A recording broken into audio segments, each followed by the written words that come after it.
আমি স্বামী খটখটানন্দ। আমি জানতে পেরেছি তোর মনে সুখ নেই, তাই তো সেই সুদূর হিমালয় থেকে ছুটে এলাম। ও, আপনি কি করে জানলেন সাধু বাবা? ওরে পাগল ছেলের কথা শোনো।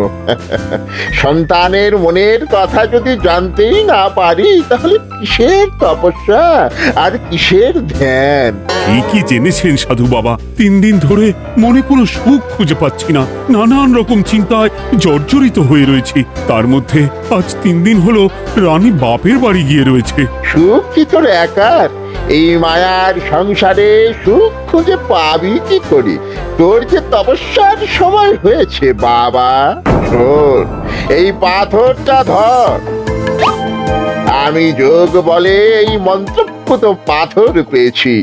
কাল পূর্ব দিকের নদীর পাড়ে এই মন্ত্রপুত পাথর স্থাপন করবি। আমি চাই তুই নিজে এই পাথরের আরাধনা করিস। তাই ওইখানে এক কুটির বানিয়ে তুই একা থাকবি। একা? আর রানী? সংসারে দুঃখ ছাড়ার কিছুই নেই। তোর আসলে সুখ লুকিয়ে আছে ওই মন্ত্রপুত পাথরে। এই পাথর তোর মনে সুখ ফিরিয়ে আনবে আর এই গোটা রাজ্যে শান্তি বজায় রাখবে। ঠিক আছে বাবা।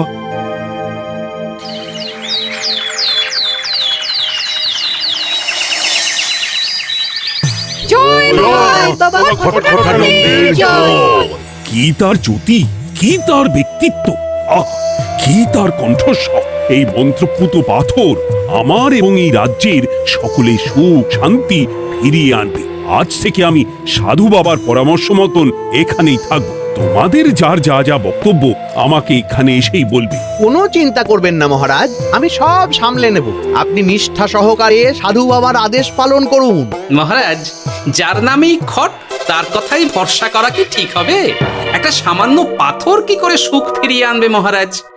বিষয়টা কি খটখটানন্দের মতন খটকার নয়? এটা মোটেই সামান্য পাথর নয় গোপাল, এটা মন্ত্রপুত পাথর। আর এসব হচ্ছে বিশ্বাসের ব্যাপার। শুধু তোমার মতন ভাঁড় দিয়ে কি আর রাজ্য চলে? রাজ্য চালাতে গেলে ভক্তি, শ্রদ্ধা, আশীর্বাদও দরকার হয়। কি শাস্ত্রে বলে বিশ্বাসে মিলায় বস্তু, তর্কে বহুদূর। কিন্তু মহারাজ, রাজ্যটাও তো চালাতে হবে। আপনি এখানে থাকলে এই রাজ্যের কি হবে মহারাজ? একবার ভেবে দেখুন, সাধু বাবা আসল না হয়ে নকলও তো হতে পারে। দেখো গোপাল, তোমার যদি মনে বিশ্বাস না থাকে তাহলে আমি বলবো তুমি আর এখানে এসো না। তবে সাধু বাবার নামে কোনো বাজে মন্তব্য আমি শুনবো না। আমি চাই না আমার এই অবিশ্বাসের কারণে আমার রাজ্যের কোনো ক্ষতি হোক। আর আমি এই রাজ্যের মন্ত্রী, আমি থাকতে তোমাকে রাজ্য নিয়ে বেশি ভাবতে হবে না। তুমি এখন যাও তো গোপাল, যাও। মহারাজকে আর বিরক্ত করো না। বাল না থাকলে এ রাজ্যের কিছুই এসে যাবে না। আমরা থাকতে নাকি ভাঁড় চালাবে রাজ্য? আচ্ছা, ঠিক আছে, দেখা যাক। তাহলে আসি মহারাজ। হ্যাঁ হ্যাঁ, এসো এসো।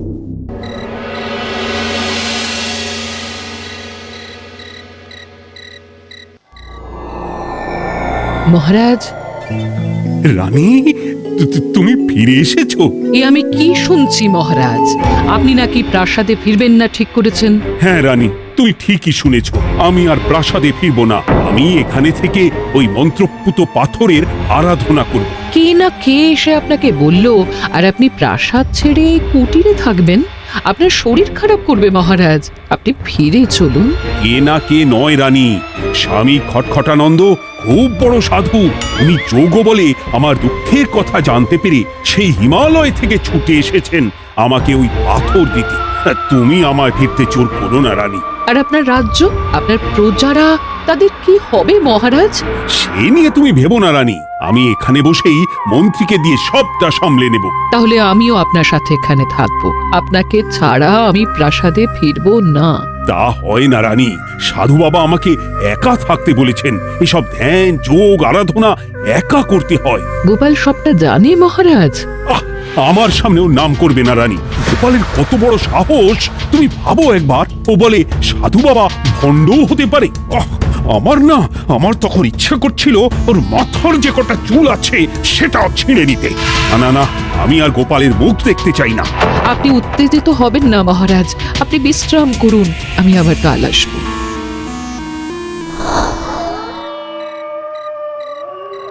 রাতের হাটেও সবজির যা দাম বেড়েছে, এরপর শুধু এক বেলা খেয়ে থাকতে হবে।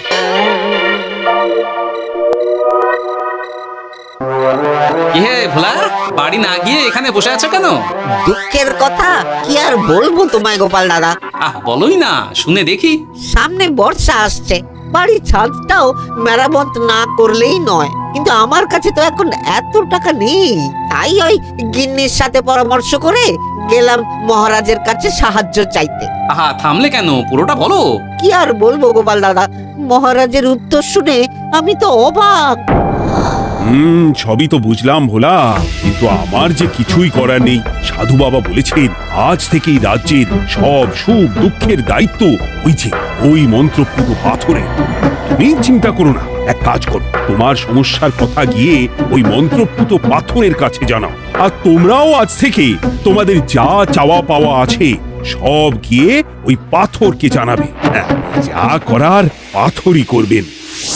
একবার যদি ওই সাধুকে হাতের কাছে পাই না, তাহলে ওই পাথর দিয়েই বেটার মাথা ফাটাবো। কিছু বললে গোপাল দাদা? না, কিছু বলিনি। যাও, তুমি বাড়ি যাও, চিন্তা করো না, দেখি কি করা যায়।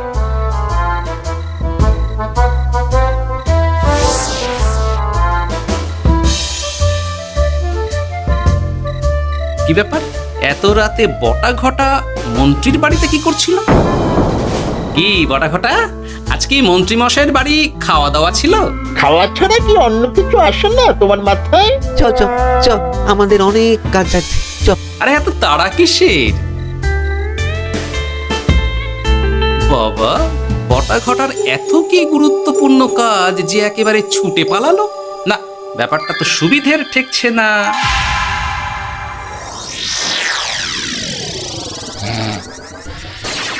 রাজা কৃষ্ণচন্দ্র, ওঠো বাবা, আমি এসেছি। সাধু বাবা, আপনি এসেছেন? কেমন আছিস বাবা? ভালো আছি বাবা, তবে মনে এখনো পুরোপুরি সুখ খুঁজে পাইনি। সুখ কি তোর একার? কি করে সুখ পাবি বাবা? এখনো তো তুই তোর সব আসক্তি থেকে মুক্ত হতে পারিসনি। আর কি কি করতে হবে আমায় বলে দিন বাবা। একটা কাজ বলবো, করতে পারবি? বলুন বাবা, আপনি যা বলবেন আমি তাই করব। এই রাজপাট তুই ছেড়ে দে, এসব থেকে নিজেকে মুক্ত করে তুই তোর সাধনায় মন দে, দেখবি তার ফল তুই পাবি। কিন্তু তাহলে রাজ্যের কি হবে? কে দেখবে সাধু বাবা? কেন, তোর মন্ত্রী? ওর থেকে ভালো লোক তুই আর পাবি না। ওই হচ্ছে তোর আসল শুভাকাঙ্ক্ষী, আমি যোগ বলে জানতে পেরেছি। আচ্ছা, তাই হবে। আর আর ওই গোপালটাকে যদি পারেন একটু সাহায্য করবেন বাবা। ওই তুচ্ছ গোপালকে নিয়ে তুই চিন্তিত হোস না, ওরে বুড়ি মন্ত্রী মশাই ফাটাবে। তুই যা, ঘুমো।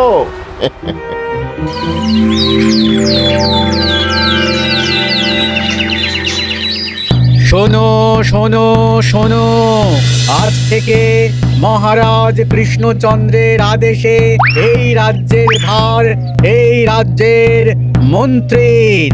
আর মহারাজ নিজে তার কুটিরে নিরিবিলিতে থাকতে চাইছেন। উনি চান না কেউ ওনাকে বিরক্ত করুক। তাই আজ থেকে যার যা সমস্যা সবাই মন্ত্রী মশাইকে জানাবে। মন্ত্রী মশাই যাকে যা বলবেন তাকে তাই শুনতে হবে। শোনো শোনো শোনো। না, মহারাজকে থামাতেই হবে, না হলে বড় বিপদ হয়ে যাবে। যাই।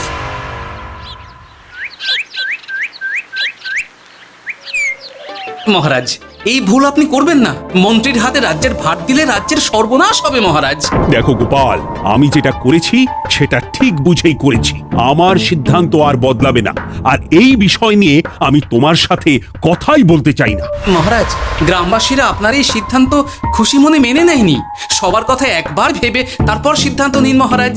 একজন বাইরের লোকের কথায় কোনো সিদ্ধান্ত নেবেন না দয়া করে। গোপাল, তুমি যদি সাধু বাবার সিদ্ধান্তে প্রশ্ন তোলার চেষ্টা করো তাহলে আমি বাধ্য হব মন্ত্রীকে বলে এই রাজ্য থেকে তোমায় বিতাড়িত করতে। একজন সেই হিমালয় থেকে আমাদের উপকার করতে এলো আর তুমি তার বিরুদ্ধেই কথা বলছো। ছি ছি গোপাল, ছি। কি মজা, কি মজা! শুধু মুদ্রা, শুধু মোহর, যেদিকে তাকাবো শুধু সোনার মোহর আর সোনার মোহর। তুমি কি পাগল হয়ে গেলে? এখন হইনি গিন্নি, তবে তবে এবার সত্যি সত্যি হয়ে যাব। এত সোনার মোহর একসাথে হাতে পেলে কেউ কি সুস্থ থাকতে পারে? আর বেশি দিন বাকি নেই যখন কৃষ্ণনগরের কোষাগারের মালিক হব আমি। আর মহারাজ, মহারাজকে ছেড়ে দেবেন? চিন্তা নেই, মহারাজ কিছুই করতে পারবেন না। তিনি এখন সাধু বাবার আদেশে পাথরের আরাধনায় ব্যস্ত। আর প্রহরীরা, তারা কিছু বলবে না? প্রহরীরা তো এখন আমার গোলাম। মন্ত্রীমশাই, মন্ত্রীমশাই, আমরা এসেছি। ওই তো ওরা চলে এসেছে। ওরা কি করবে? ওরাই তো কোষাগার লুট করতে আমায় সাহায্য করবে। রাজ কোষাগার হবে শুধু আমার, আমার, আমার।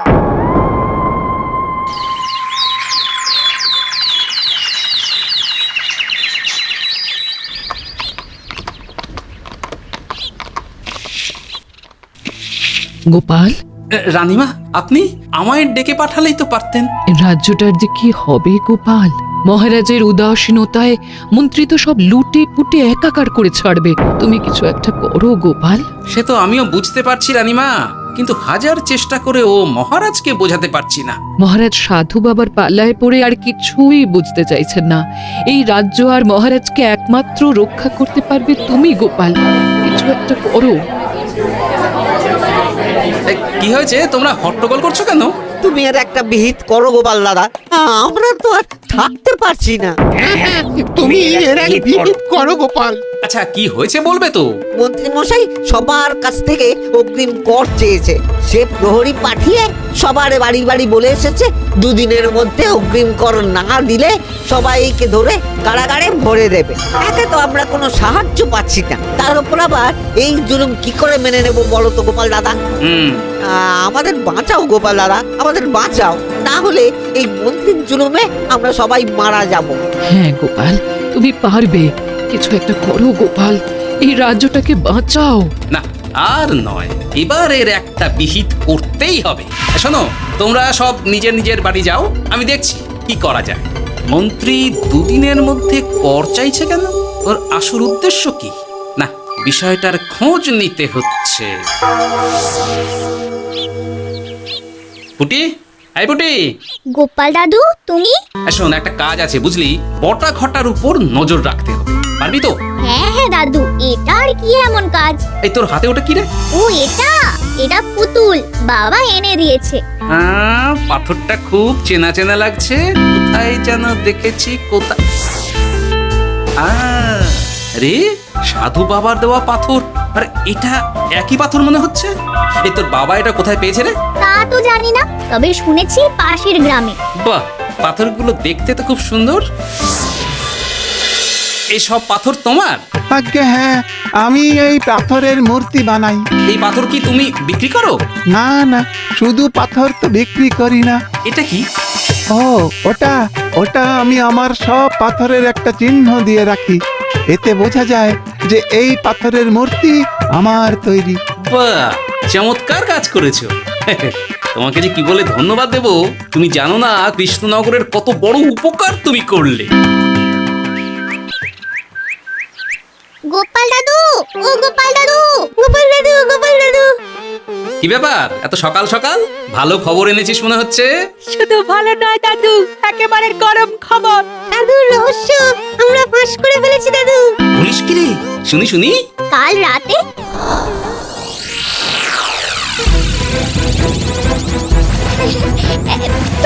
এত সোনা, এত মোহর আমি একসাথে কোনো দিন দেখিনি। এইসব আমাদের? হ্যাঁ গিন্নি, হ্যাঁ, এই সব আমাদের, সব। ওরে বাবা, আমার তো বিশ্বাসই হচ্ছে না, ভাবলেই গায়ে কাঁটা দিচ্ছে। রে বটা, আজ সাধু সেজে মহারাজের কাছে গেছিলি? হ্যাঁ, মহারাজ তো আজ প্রায় পাঁচ হয়ে প্রণাম করতে যাচ্ছিলেন, কোনো মতে ঠেকিয়েছি। বলেছি প্রণাম নেওয়া আমার গুরুর বারণ আছে। আর আমি তো আজ এমন ধোঁয়া দিয়েছি যে মহারাজ একেবারে কেসে কেসে অস্থির। আর মাত্র 2 দিন, এই 2 দিন খেলাটা চালিয়ে যেতে পারলেই কেল্লা ফতে। আচ্ছা, এবার আমার কাছে পুরো বিষয়টা পরিষ্কার হলো। বাহ, তোরা দারুণ কাজ করেছিস রে। এবার শুধু আজ রাতে প্রমাণটা পেলেই হয়ে যাবে।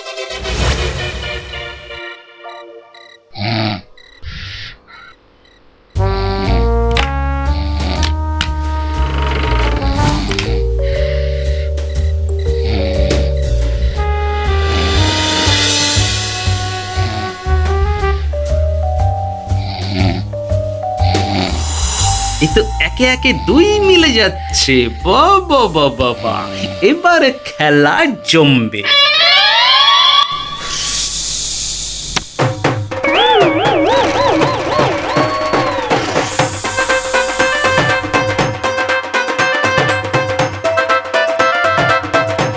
এই ঘটা ঘটা রে, এই ঘরে এত ধোঁয়া এলো কি করে রে? সত্যি তো, এত ধোঁয়া এলো কি করে? ঘরে কি আগুন লাগলো নাকি রে? এই বটা, ওটা কি রে? হ্যাঁ, এ তো ভূত। আমরা তো কিছু করিনি। আমরা কিছু করিনি, বিশ্বাস করো ভূত দাদা, আমরা কিছুই করিনি। তোরা আমাদের পূর্বপুরুষের প্রস্তর খণ্ড নিয়ে এসেছিস। তোদের এত বড় সাহস, আজ আমরা তোদের ঘাড় মটকাবো। আমরা কোনো খণ্ডমণ্ড নিইনি ভূত দাদা। এই কথা, তুই কি ওনাদের কোনো খণ্ড এনেছিস? না না না না না, আমি তো অমন কিছু আনিনি। আমার মনে হয় ওই আপনাদের কোথাও একটা ভুল হচ্ছে। মহারাজকে ওই পাথর তোরা কোথা থেকে এনে দিয়েছিস? ওটাই আমাদের প্রস্তর খণ্ড, আমাদের 5 পুরুষের সম্পত্তি। ওটা তো আমরা পাশের গ্রামে এক মূর্তি কারিগরের থেকে চুরি করে এনেছি।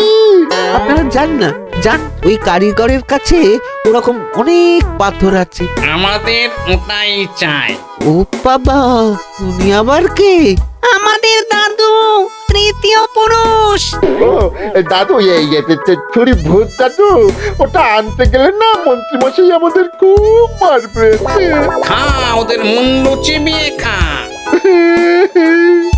না না, ওরকম করবেন না দাদু ভূত, তাতে আমাদের খুব লাগবে। তাহলে বল, মন্ত্রীর আসল উদ্দেশ্য কি? 2 দিন পর ও কি করবে? 2 দিন পরে মন্ত্রীমশাই কোষাগার লুট করে রাজ্য থেকে পালাবেন। এবার এবার আমাদের ছেড়ে দিন দাদু ভূত। তোদের ছাড়তে পারি একটাই শর্তে। বলুন বলুন।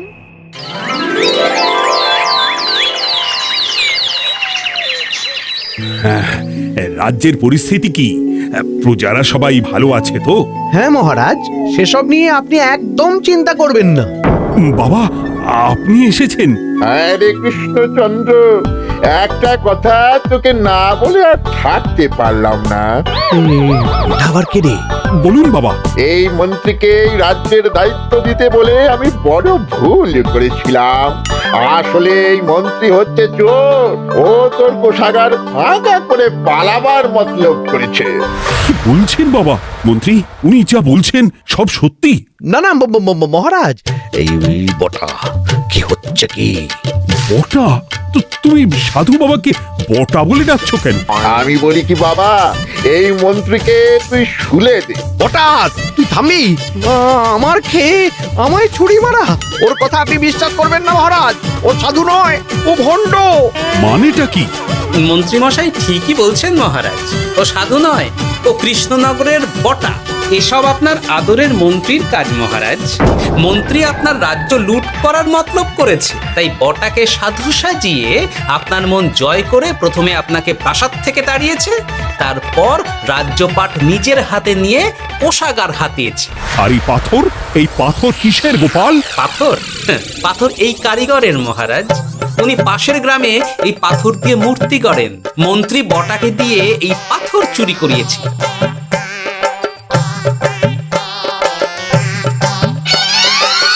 ওই পাথর আমার মহারাজ। আমি তোমায় ছাড়বো না মন্ত্রী, তোমায় আমি শুলে দেব। প্রহরী, প্রহরী! কেউ আসবে না মহারাজ। প্রহরীরা এখন আমার কথা ছাড়া আর কারুর কথা শুনবে না। আমি এখন আপনাদের সামনে দিয়ে আপনার কোষাগার নিয়ে চলে যাব, আর আপনারা শুধু দাঁড়িয়ে দাঁড়িয়ে দেখবেন। রে ন্যাপলা পুঁটি গুলটে মন্ত্রীকে বেঁধে ফেল। এত সোজা নয় গোপাল, দেখবে? প্রহরী, প্রহরী! চেঁচান চেঁচান, আরো জোরে চেঁচান, কিন্তু ফল হবে না। আপনার প্রহরীরা সব গ্রামবাসীর হাতে বন্দী। আমায় ছেড়ে দিন মহারাজ, আমার ভুল হয়ে গেছে, এমন ভুল আমি আর করবো না মহারাজ, আমায় ছেড়ে দিন। ছেড়ে দেব? তোমার ব্যবস্থা আমি করছি। কিন্তু গোপাল, আমার মনের সুখের কি হবে? আমি কি আর সুখী হতে পারবো না? কেন পারবেন না মহারাজ? রাজার আসল সুখ তো তার প্রজার সুখে। একদম ঠিক কথা বলেছে গোপাল, প্রজার সুখেই রাজার সুখ। ঠিক গোপাল, ঠিক। তুমি না থাকলে যে আমার কি হতো। জয় গোপালের।